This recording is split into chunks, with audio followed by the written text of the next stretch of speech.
അതിനുള്ള പോസാണ്, ടച്ച് പോസാണ്. ഇത് ടാബ്ലറ്റ് ആണ്, അതുകൊണ്ട് തന്നെ നമുക്ക് ഒരുപാട് കോസ്റ്റ് കുറച്ച് ചെയ്യാൻ പറ്റും. ടച്ച് ചെയ്തിട്ട് നമുക്ക് അതിനൊക്കെ കാൽക്കുലേറ്റർ കണക്ക് തന്നെ നമുക്കിത് ഉപയോഗിക്കാനും പറ്റുന്നതാണ്. ഇതിപ്പോ ടാബ് നമ്മൾ സ്റ്റാൻഡിൽ വെച്ചിരിക്കുകയാണെങ്കിൽ നമുക്ക് കയ്യിലെടുത്ത് വേണമെങ്കിൽ ഉപയോഗിക്കാം. വെജിറ്റബിൾ ആൻഡ് ഫ്രൂട്ട്സിന് സാധാരണ ആൾക്കാർ ബില്ല് ചെയ്യുന്നത്. ഇപ്പൊ ഇവിടെയാണെങ്കിൽ നമുക്ക് എളുപ്പത്തിൽ ബില്ല് ചെയ്യാനായി. ഇപ്പൊ നമുക്ക് ഇത് മലയാളത്തിൽ നമുക്ക് ചെയ്യാവുന്നതാണ്. ഇപ്പൊ കൊച്ചുള്ളി എത്രയാണ്, അപ്പൊ 1 കിലോയ്ക്കുള്ള പ്രൈസ് നമ്മൾ നേരത്തെ കൊടുത്തിട്ടുണ്ട്.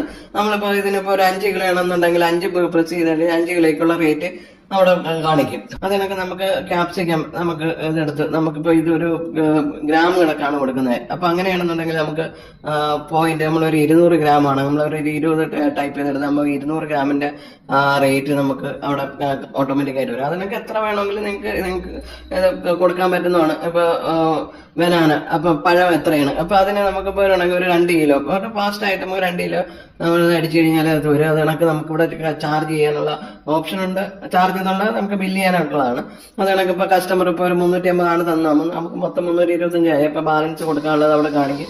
ഇത് കണക്ക് ഓട്ടോമാറ്റിക് ആയിട്ട് പ്രിന്റും വരും. ഇത് നിങ്ങളെ ഷോപ്പിന്റെ ലോഗോ, അഡ്രസ്, ഇമെയിൽ ഇതെല്ലാം വെച്ച് നമ്മൾ സെറ്റ് ചെയ്ത് തരും. നിങ്ങൾ ഐറ്റം മാത്രം ആഡ് ചെയ്ത് കൊടുത്താൽ മതി. നിങ്ങൾക്ക് എപ്പോഴും ഇതിന്റെ റേറ്റ് എപ്പോഴും എന്നും ചേഞ്ച് ചെയ്യുന്ന പ്രൈസ് ഒക്കെ എന്നും മാറുന്നതാണല്ലോ ഈ വെജിറ്റബിളും ഫ്രൂട്ട്സ് ഒക്കെ. അപ്പൊ അതനുസരിച്ച് നിങ്ങൾക്ക് മൊബൈൽ വഴിയും നിങ്ങൾക്ക് അതിന്റെ പ്രൈസ് മാറ്റി കൊടുക്കാൻ പറ്റും. അത് ഇതിൽ അപ്ഡേറ്റ് ആവും. ഇത് ക്ലൗഡ് ബേസ്ഡ് സിസ്റ്റമാണ്. ഇത് വളരെ ചീപ്പായിട്ട് ചെയ്യാൻ പറ്റുന്ന, ആർക്കും എളുപ്പത്തിൽ ചെയ്യാൻ പറ്റുന്ന സിസ്റ്റമാണിത്.